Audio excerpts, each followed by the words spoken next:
জয়নগর অবলা চৌমুহনী স্থিত একটি এটিএম কাউন্টারে টাকা বেরোনোর স্লটে কে বা কারা সেলোটেপ লাগিয়ে দেওয়াকে কেন্দ্র করে চাঞ্চল্য ছড়ায় এলাকা জুড়ে।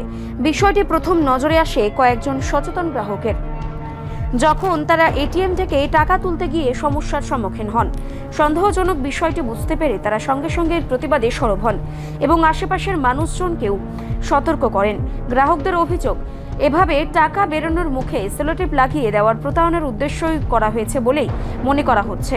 সাধারণত এই ধরনের কৌশলে টাকা বেরোলেও তা স্লটের মুখে আটকে যায়, পরে অসাধু ব্যক্তিরা সেই টাকা হাতিয়ে নেয়, এমনই আশঙ্কা প্রকাশ করেন গ্রাহকরা। ঘটনার খবর পেয়ে দ্রুত ঘটনাস্থলে ছুটে আসে সংশ্লিষ্ট ব্যাংক কর্তৃপক্ষ এবং পুলিশ। তারা এটিএম কাউন্টটি খতিয়ে দেখেন এবং সেলোটেপটি সরিয়ে পরিস্থিতি স্বাভাবিক করেন। পাশাপাশি পুরো ঘটনার তদন্ত শুরু হয়েছে বলেই পুলিশ সূত্রে জানা গেছে। পুলিশ ও ব্যাংক কর্তৃপক্ষের পক্ষ থেকে গ্রাহকদের সতর্ক থাকার আহ্বান জানানো হয়েছে। এটিএম ব্যবহার করার সময় কোনো অসঙ্গতি চোখে পড়লে সঙ্গে সঙ্গে ব্যাংক বা পুলিশকে জানাতে বলা হয়েছে। এই ঘটনায় নতুন করে এটিএম জালিয়াতি নিয়ে সাধারণ মানুষের মধ্যে উদ্বেগ বাড়ল বলেই মনে করছেন স্থানীয়রা। অ্যাকচুয়ালি আপনার জিমের থেকে বাড়ি আয়া এখানে আপনার টাকাটা উঠাইতে আসলাম। তারপর এটিএমের থেকে প্রায় অ্যাকাউন্টে 17,000 টাকা আসছে, 17,500 টাকা। তা 4,500 টাকা উঠাইতে আসি, টাকাটা প্রসেসিংও হয়ে গেছে। টাকাটা আয়া পড়ছে মেশিনে, যেটা আমরা অটোমেটিকলি আওয়াজ করে টাকাটা আইছে। আওয়ার পরে হঠাৎ করে দেখতেছি টাকাটা বাড়িয়েছে না, এটিএমটাও বাড়িয়ে গেছে। কালেক্ট ক্যাশ দেখাইতেছে বারবার।